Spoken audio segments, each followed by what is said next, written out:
सबसे पहले वीडियो में हमने पढ़ा कंप्यूटर के इतिहास के बारे में। दूसरे वीडियो में हमने जाना उसके पार्ट्स के बारे में, इनपुट एंड आउटपुट डिवाइसेस के बारे में। इस वीडियो में हम पढ़ेंगे कंप्यूटर के सबसे इम्पॉर्टेंट पार्ट यानी CPU सेंट्रल प्रोसेसिंग यूनिट के बारे में। चलिए चलते हैं शिनचान के क्लासरूम में इसके बारे में और जानने के लिए। मैम, आखिर ये CPU क्या होता है? जैसे एक स्कूल की सारी चीज़ें प्रिंसिपल कंट्रोल करती है, वैसे ही कंप्यूटर के लिए उसका सेंट्रल प्रोसेसिंग यूनिट होता है जो सारा डेटा संभालता है।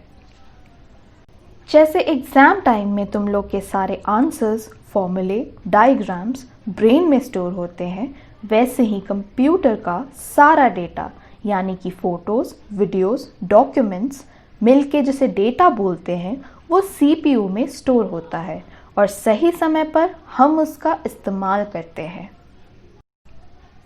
तो हम सब ने फाइनली क्या सीखा? CPU is the brain of computer that performs the basic operations like calculations and controlling the flow of instructions. अब हम CPU के इवोल्यूशन के बारे में जानते हैं। आपको क्या लगता है CPU पहले से इतना फास्ट और इंटेलिजेंट था? नहीं। जैसे पिकाचू इवॉल्व होता है राइजू में, वैसे ही समय के साथ CPU इवॉल्व होता आ रहा है। तुम तो मेरे जैसे हो, फिर भी मुझसे इतना बेटर कैसे? जैसे टाइम के साथ साथ मैं एडवांस हो गया, मेरे अंदर ज़्यादा पावर्स आ गए, वैसे ही CPU इवॉल्व होके बड़े बड़े बॉक्सेस से एक छोटा सा सर्किट बन गया।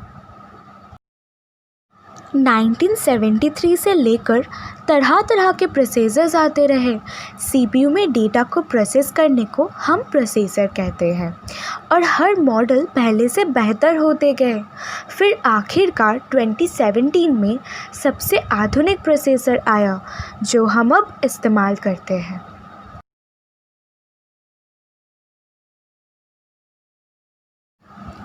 अब हम पढ़ने जा रहे हैं पार्ट्स ऑफ CPU के बारे में।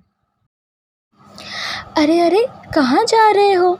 अच्छा, तो मैं तुम लोग से एक सवाल पूछती हूँ, ये बताओ तो 2 + 2 कितना होता है?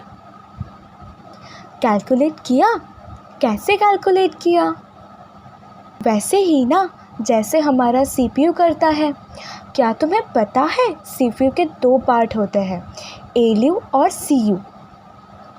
पहले ALU हमारा कैलकुलेटर बन जाता है और CU सारे मैनेजमेंट करता है। नहीं समझे?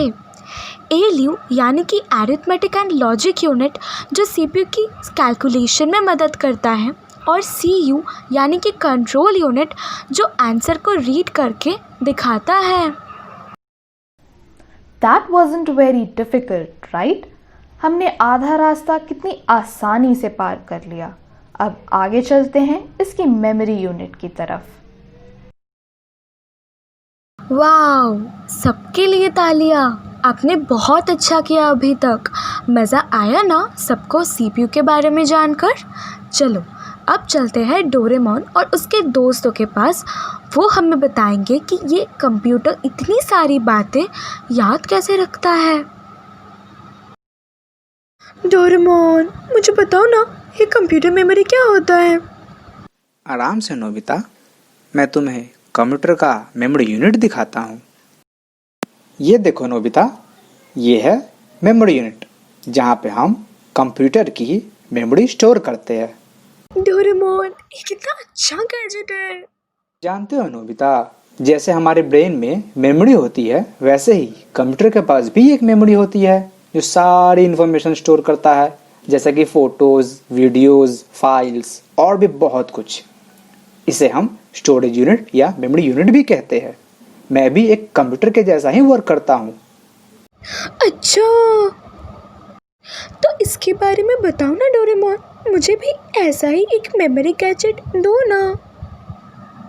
हम मेमोरी यूनिट में अलग अलग टाइप्स के फाइल्स स्टोर कर सकते हैं और बड़ी बड़ी कंपनीज में इसे यूज़ किया जाता है। जिससे कि सारे काम आसानी से हो जाते हैं। थैंक यू डोरेमोन, अब तो मुझे कुछ याद करने की ज़रूरत पड़ेगी ही नहीं। मैं सारी इन्फॉर्मेशन कंप्यूटर की मेमोरी में स्टोर कर दूंगा। ये नहीं नोबिता, हम अनलिमिटेड डाटा नहीं स्टोर कर सकते हैं। ये डिपेंड करता है कि हम किस टाइप का स्टोरेज डिवाइस यूज कर रहे हैं, तभी हम उसके कैपेसिटी के हिसाब से डाटा स्टोर कर सकते हैं। अच्छा, तब फिर मुझे इसके डिफरेंट टाइप्स के बारे में भी बताओ। कंप्यूटर मेमोरी को 2 टाइप्स में डिवाइड किया गया है। प्राइमरी मेमोरी, ये हमारे सीपीयू का ही पार्ट है, एंड सेकेंडरी मेमोरी, ये सीपीयू का पार्ट नहीं है, इसे हम अलग से अटैच करते हैं। अब तक आप लोगों ने जाना कि कंप्यूटर मेमोरी क्या होता है। अब हम पढ़ते हैं इसके टाइप्स के बारे में। तो पहला टाइप है प्राइमरी मेमोरी। डेकिसुगी, ये प्राइमरी मेमोरी क्या होता है? प्राइमरी मेमोरी हमारे कंप्यूटर मेमोरी का एक इम्पॉर्टेंट हिस्सा होता है। इसे हम मेन मेमोरी भी कहते हैं। ये हमारे कंप्यूटर के अंदर ही बिल्ट हुआ होता है। इसमें हम वो इंफॉर्मेशन स्टोर करते हैं जो हम अभी कंप्यूटर में यूज़ किए हैं या फिर उस पर वर्क किए हैं। लेकिन इसमें हम एक लिमिटेड अमाउंट तक ही डेटा स्टोर कर सकते हैं, और जैसे ही हम कंप्यूटर को स्विच ऑफ करते हैं वो डेटा इरेज हो जाता है। प्राइमरी मेमोरी भी 2 तरह के होते हैं, RAM and ROM. RAM, RAM? RAM यानी कि रैंडम एक्सेस मेमोरी। इसमें हम डेटा टेम्परेरीली स्टोर कर सकते हैं। इसका मतलब ये है कि जब हम कोई नया डेटा या इंफॉर्मेशन कंप्यूटर में डालते हैं तो हमारा पुराना डेटा इरेज हो जाता है और उसकी जगह ये नया डेटा स्टोर हो जाता है। और ये रोम क्या होता है? रोम का full form read only memory होता है। इसमें हम डेटा परमानेंटली स्टोर कर सकते हैं, जिसका मतलब ये है कि जो भी डेटा हमने एंटर किया है वो चेंज या फिर इरेज नहीं हो सकता है। पावर स्विच ऑफ होने पे भी हमारा डेटा रोम से इरेज नहीं होगा। अरे मेरा इंतज़ार करो, मैं आ रही हूँ 1 मिनट में। रैम या रोम में से कौन सा मेमोरी डेटा जल्दी स्टोर करता है? रैम इज़ फास्टर दैन रोम, यानी कि रैम मेमोरी जल्दी स्टोर करता है रोम से। डेकिसुगी, तो मुझे किसी एग्जाम्पल से इसके बारे में समझाओ ना। हाँ ज़रूर, नोबिता को आने दो, फिर मैं बताता हूँ। अच्छा ठीक है, तो अब रैम को समझाने के लिए हम पेंसिल और पेपर के एग्जाम्पल को ले सकते हैं। जब हम पेपर पे पेंसिल से लिखते हैं तब हम उसे रबर से इरेज कर सकते हैं। ये दिखाता है कि हमने जो इन्फॉर्मेशन पेपर पे लिखा था वो टेम्पररी है। हम अपने इन्फॉर्मेशन को इरेज करके कोई भी न्यू इन्फॉर्मेशन स्टोर कर सकते हैं। और रोम को समझने के लिए हम पेन और पेपर का एग्जाम्पल ले सकते हैं। जब हम पेन से पेपर पर लिखते हैं तब हम अपने इन्फॉर्मेशन को रबर से इरेज नहीं कर सकते हैं। ये दिखाता है कि हमारा इन्फॉर्मेशन परमानेंट है। थैंक यू डेकिसुगी, अब इस एग्जाम्पल से मैं अच्छे से याद रख सकती हूँ रैम और रोम के बारे में। ये अब हम जानते हैं सेकेंडरी मेमोरी के बारे में। डेकिसुगी, क्या तुम मुझे सेकेंडरी मेमोरी के बारे में बता सकते हो? हाँ ज़रूर, क्यों नहीं। सेकेंडरी मेमोरी कंप्यूटर का पार्ट नहीं होता है। इसको कंप्यूटर से अलग जोड़ा जाता है। जो भी डेटा या इंफॉर्मेशन इसमें स्टोर होता है वो डिलीट नहीं होता है जब हम कंप्यूटर ऑफ कर देते हैं। सेकेंडरी डिवाइस में floppy disk, hard disk, compact disk, memory card और पेन ड्राइव आता है। अच्छा, तो ये सीडी क्या होता है? सीडी एक डिजिटल डिवाइस है जो गाना बजाने, मूवीज़ देखने और ऑडियो रिकॉर्ड करने के लिए यूज़ किया जाता है। जैसे हमारे मोबाइल में गाने और मूवीज़ होते हैं वैसे ही सीडी में भी गाने और मूवीज़ होते हैं। पर आजकल हम सीडी में अपना डेटा जैसे वीडियो, को भी स्टोर करके रख सकते हैं। फिर ये पेन ड्राइव का क्या काम होता है? पेन ड्राइव एक छोटा सा यंत्र है जिसमें हम डिवाइस से ऑडियो, वीडियो और डेटा फाइल्स को स्टोर और ट्रांसफ़र कर सकते हैं। जैसे हमारे मोबाइल चार्जर का केबल होता है, वैसा ही पेन ड्राइव दिखता है, बस उसका साइज छोटा होता है। वाओ डेकिसुगी, तुम्हें तो सब कुछ पता है। अच्छा, तब तो मुझे हार्ड डिस्क के बारे में भी बताओ, वो क्या होता है? हार्ड डिस्क ह्यूमन ब्रेन जैसा होता है जो अपने पास्ट और प्रेजेंट के सारे डेटा को स्टोर करके रखता है। जैसे हमारा ब्रेन सेल से बना है, वैसे ही हार्ड डिस्क एक मैग्नेटिक मटेरियल से बना होता है। इसमें डेटा परमानेंटली स्टोर्ड रहता है। और ये मेमोरी स्टिक क्या होता है?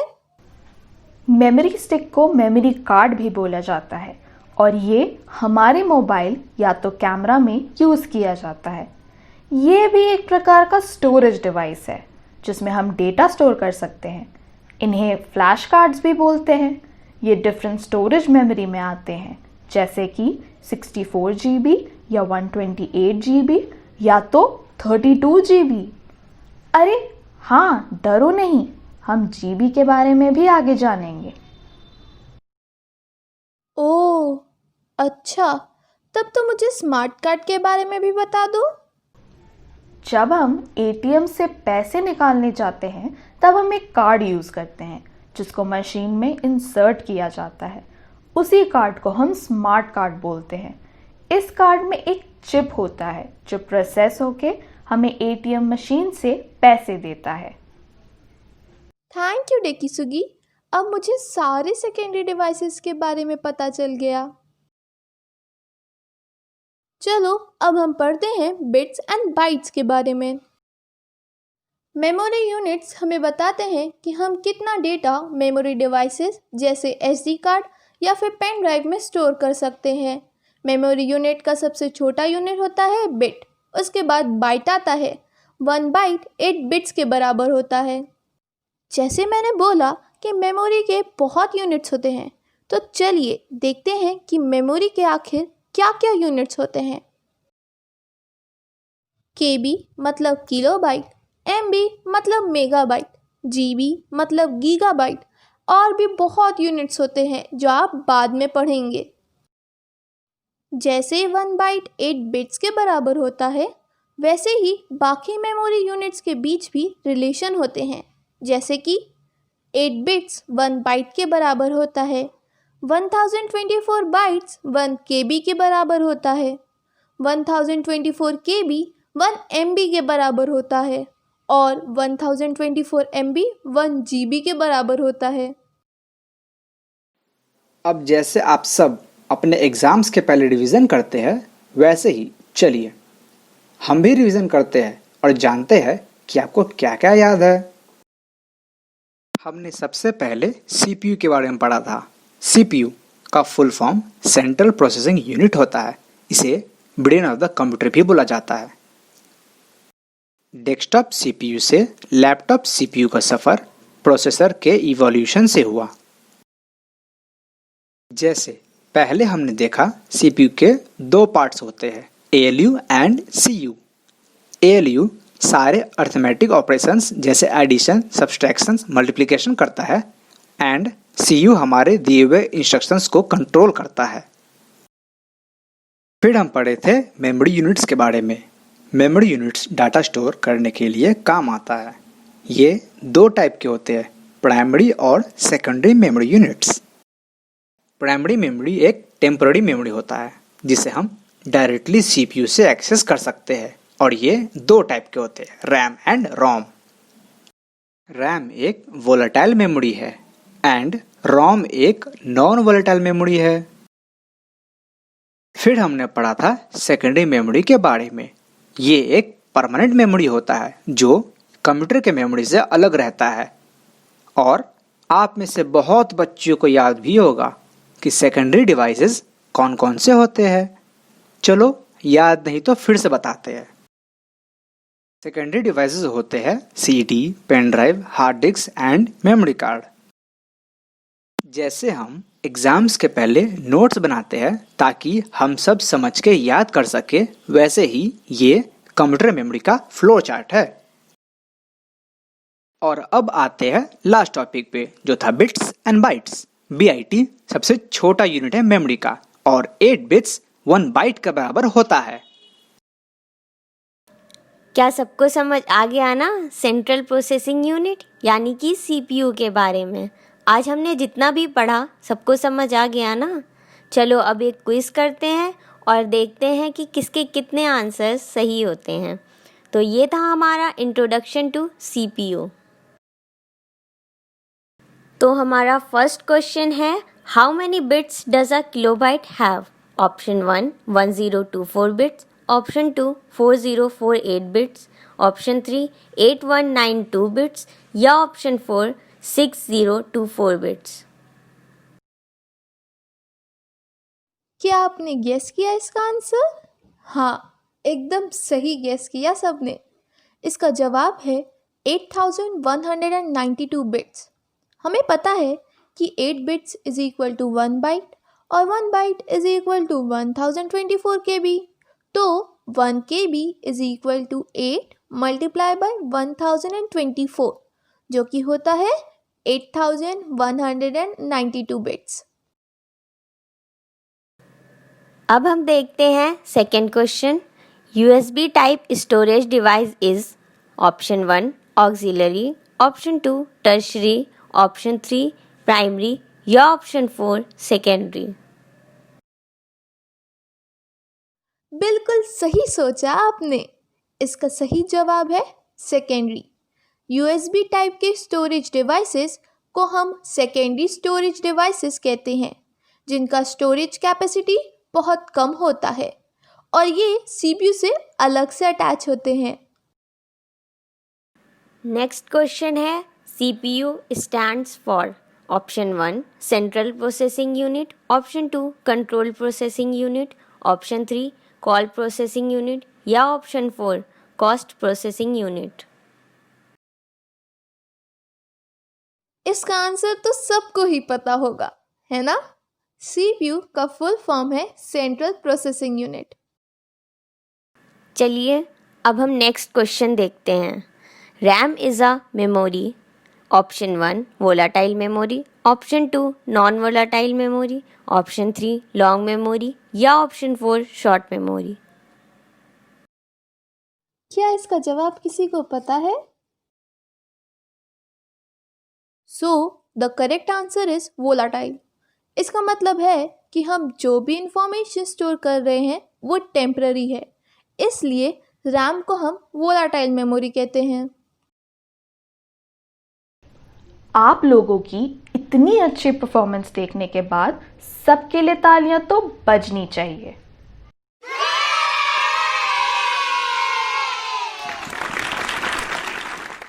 हम उम्मीद करते हैं कि आपको हमारे इस वीडियो से CPU के बारे में अधिक से अधिक जानकारी मिली हो।